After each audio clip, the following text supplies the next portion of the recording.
নমস্কার বন্ধুরা, আজকে আমি 40 সাইজের ব্রা কাট ব্লাউজ কাটিং করে দেখাবো। এখানে 80 সেন্টিমিটার অস্তের কাপড় নিয়েছি। প্রথমে আমি অস্তের ওপরে কাটিং করব, তারপরে আমি মেন ফেব্রিকের ওপরে কাটিং করব। প্রথমে আমি অস্তের কাপড়টি দুভাঁজ করে নেব। ব্লাউজটি তৈরির পর আমার 14.5 ইঞ্চ দরকার, তাই এখানে সেলাইয়ের জন্য 1 ইঞ্চ এক্সট্রা আমি নেব। তাহলে টোটাল 15.5 ইঞ্চ আমি একটা দাগ দিয়ে নিলাম। এবারে দাগটাকে আমি স্কেলের সাহায্যে সোজা করে নেব।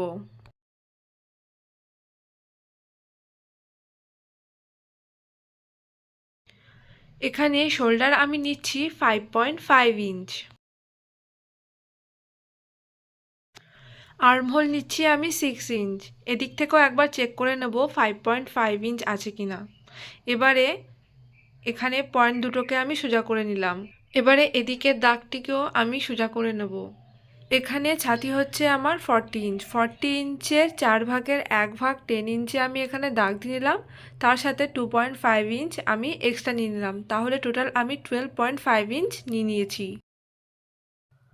আর্মহোলের শেপ দেওয়ার জন্য এই কোণ থেকে আমি 1.5 ইঞ্চে একটা দাগ দিয়ে নিলাম।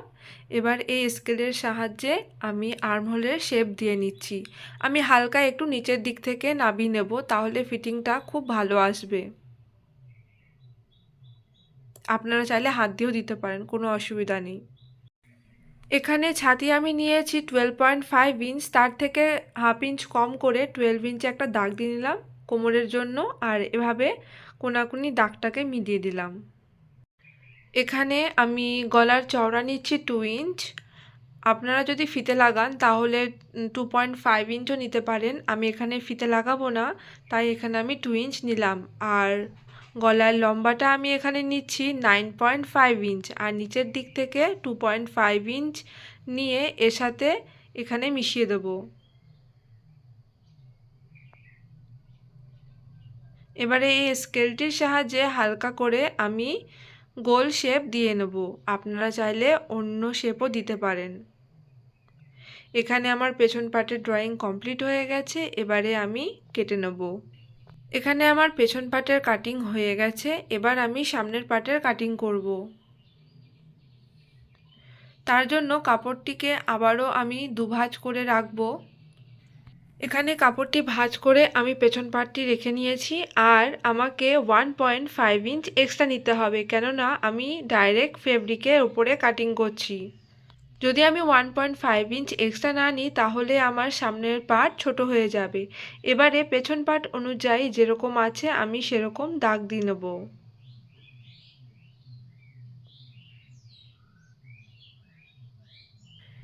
এখানে আমার পেছন পার্ট অনুযায়ী দাগ দেওয়া হয়ে গেছে। পেছন পার্টটা আমি সরিয়ে নিলাম। এবারে আমি সামনের গলার জন্য মাপ নেব। এখান থেকে নিচের দিকে 6 ইঞ্চে আমি একটা লম্বা দাগ টেনে নেব, আর এদিক থেকে আমি এটাকে এভাবে মিশিয়ে দেব। আর আরেকটি দাগ আমি 5.5 ইঞ্চে দেব, আর এই দাগটিকেও এভাবে মিশিয়ে দেব।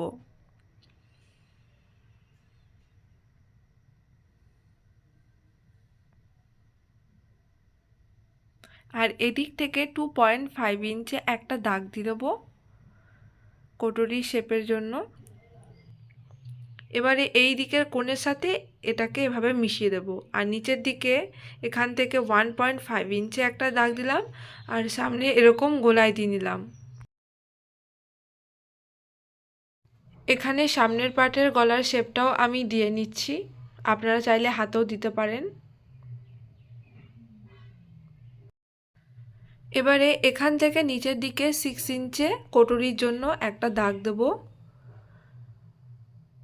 আর এদিক থেকে 8.5 ইঞ্চে একটা দাগ দেবো। কটুরিটা এখানে আমার একটু বড় প্রয়োজন, তাই আমি 8.5 ইঞ্চ নিলাম। এবারে এই 8.5 ইঞ্চের হাফ আমাকে এখানে নিতে হবে, সেই অনুযায়ী এখানে মিডল বার করতে হবে। এখান থেকে 1.5 ইঞ্চে একটা দাগ দিয়ে নেব, আর এ সাইড থেকেও 1.5 ইঞ্চে একটা দাগ দিয়ে নেব। এবারে এই স্কেলের সাহায্যে আমি এই পয়েন্ট দুটোকে এভাবে মিশিয়ে দিচ্ছি। আপনারা চাইলে হাতেও দিতে পারেন, কোনো অসুবিধা নেই।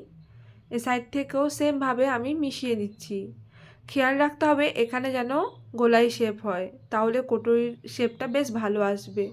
এখানে হালকা করে আমি আর্মহোলের শেপ দিয়ে নেব, সামান্য একটু 1/2 ইঞ্চের থেকেও কম। এবারে এই ওপরের এই পয়েন্টের সাথে নিচের এই পয়েন্টটাকে এভাবে মিশিয়ে দেব। এবারে নিচের কটুরির জন্য 4 ইঞ্চে আমি একটা দাগ দেব, আর এখানে 8.5 ইঞ্চের একটা লম্বা দাগ দেব, যেহেতু ওপরেও আমি 8.5 ইঞ্চ নিয়েছি। এবারে এদিকের পয়েন্ট দুটোকেও আমি মিশিয়ে দেব। এদিক থেকে আমি যতটা নিয়েছি সেমভাবে এদিক থেকেও 1.5 ইঞ্চ আমাকে নিতে হবে, আর এই সেন্টারের সাথে আমাকে এভাবে মিশিয়ে দিতে হবে। আর এদিক থেকে আমাকে 0.5 ইঞ্চ নিতে হবে, নিয়ে এর সেন্টারের সাথে এভাবে আমি মিশিয়ে দেব। আর এদিক থেকে 1.25 ইঞ্চ নিয়ে নিচের সাথে আমাকে মিশিয়ে দিতে হবে এইভাবে। এস পার্টের এখান থেকে আমি 6.5 ইঞ্চে একটা দাগ দিয়ে নেব, আর দাগটাকে এভাবে আমি সোজা দেবো না, হালকা আমি বেঁকিয়ে দেব এইভাবে। এখানে নিচের বেল্ট কাটার মতো আমার কাপড় নেই, তাই এই পার্টগুলোকে আমি কেটে তারপরে বেল্ট আর ব্লাউজের হাতা কাটিং করব। এখানে ব্লাউজে বেল্ট কাটার জন্য কাপড়টাকে আমি দুভাঁজ করে নিয়েছি, আর কাপড়ের চওড়া আমি নিয়েছি 5.5 ইঞ্চ, কেননা আমি সামনের দিকে কোমর পট্টি লাগাবো না, এক্সট্রা বেল্টের কাপড়টিকে ভাঁজ করে সেলাই করে নেব।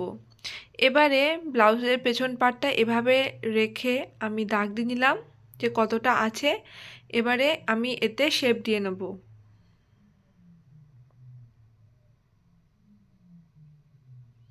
এখানে আমার কোমরের বেল্টের শেপ দেওয়া হয়ে গেছে, এবার কাপড়টাকে আমি কেটে নেব।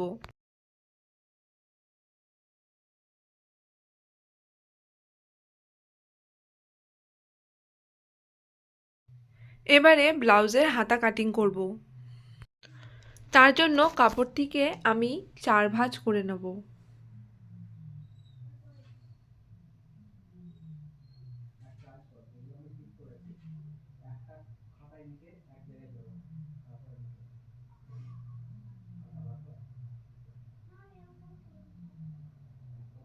এখানে আমার ব্লাউজের হাতার লম্বা প্রয়োজন 5 ইঞ্চ, তাই 6 ইঞ্চে একটা দাগ দিয়ে নিলাম। আর হাতার পাশ আমি কিভাবে নেব সেটার জন্য আমার ব্লাউজের পেছন পাটটি দরকার। এখান থেকে এখান অবধি মেপে দেখব কতটা আছে। এখানে আমার আছে 9.5 ইঞ্চ। এখানে যতটা থাকবে তার সাথে আমাকে 1 ইঞ্চ এক্সট্রা নিতে হবে, তাহলে হাতার পাশ আমি নেব 10.5 ইঞ্চ। এখানে 10.5 ইঞ্চে আমি একটা দাগ দিয়ে লাইনটাকে সোজা করে নেব। ওপর দিকে হাতার লম্বা আমি আগেই 6 ইঞ্চে দাগ দিয়ে রেখেছিলাম, নিচের দিকেও 6 ইঞ্চে দাগ দিয়ে দাগ দুটোকে আমি সোজা করে টেনে নেব। এবারে এদিক থেকে এদিকে 3.5 ইঞ্চে একটা দাগ দিয়ে নেব। এবারে এই কোণের সাথে আর ওই 3.5 ইঞ্চের সাথে আমি এভাবে মিশিয়ে দেব। এবারে এই নিচের দিক থেকে 2.5 ইঞ্চে একটা দাগ দিয়ে নিলাম, এটা না নিলেও হবে, এটা আমি শেপ দেওয়ার জন্য নিচ্ছি। আর এভাবে হাতার শেপ আমি এঁকে নেব। এখানে মুহুরি আমার প্রয়োজন 7 ইঞ্চ। 7 ইঞ্চের সাথে আমি আরও 1.5 ইঞ্চ এক্সট্রা নিয়ে নিলাম। এবারে এই কোণের সাথে এই দাগটাকে এভাবে মিশিয়ে দেব। এবারে আমি এটাকে কেটে নেব।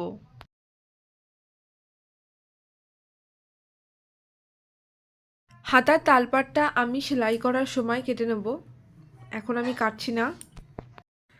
এবার অস্তের কাপড়গুলো আমি এরকম মেন ফ্যাব্রিকের ওপরে রেখে কাটিং করব। প্রথমে আমি পেছন পাটটা কাটিং করলাম, এবার হাতার দিকটা কাটিং করব। এখানে আমার হাতা কাটিং হয়ে গেছে। মেন ফেব্রিক আমার কিছুটা কম আছে হাতার দিকে, এটা আমি সেলাই করার সময় পরে জুড়ে নেব।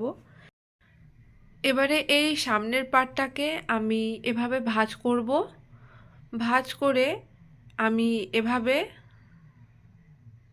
একটু হাত দিয়ে চাপড়ে নেব, তাহলে চকের দাগটা অপর সাইডেও ভালোভাবে পড়ে যাবে। এবারে এই দাগ অনুযায়ী আমি এখানে দাগ দিয়ে নেব।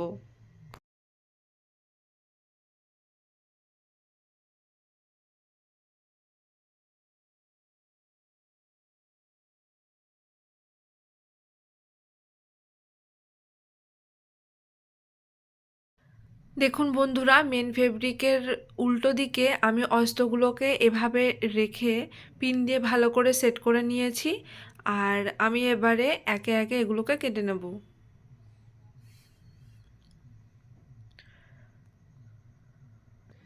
এভাবে অস্ত্রটা মেন ফেব্রিকের ওপর রেখে কাটিং করলে কাটতেও সুবিধা আর সেলাই করার সময়ও সুবিধা। সেলাই করে আমি এক একটা পার্ট কেটে নেব। বন্ধুরা, আমার এখানে 40 সাইজের ব্লাউজ কাটিং হয়ে গেছে। ভিডিওটি যদি আপনাদের ভালো লেগে থাকে তবে অবশ্যই লাইক করবেন। আর আমার চ্যানেলটি যদি সাবস্ক্রাইব না করে থাকেন তাহলে আমার চ্যানেলটি সাবস্ক্রাইব করে আমার পাশে থাকবেন। ভিডিওটি দেখার জন্য আপনাদের অসংখ্য ধন্যবাদ।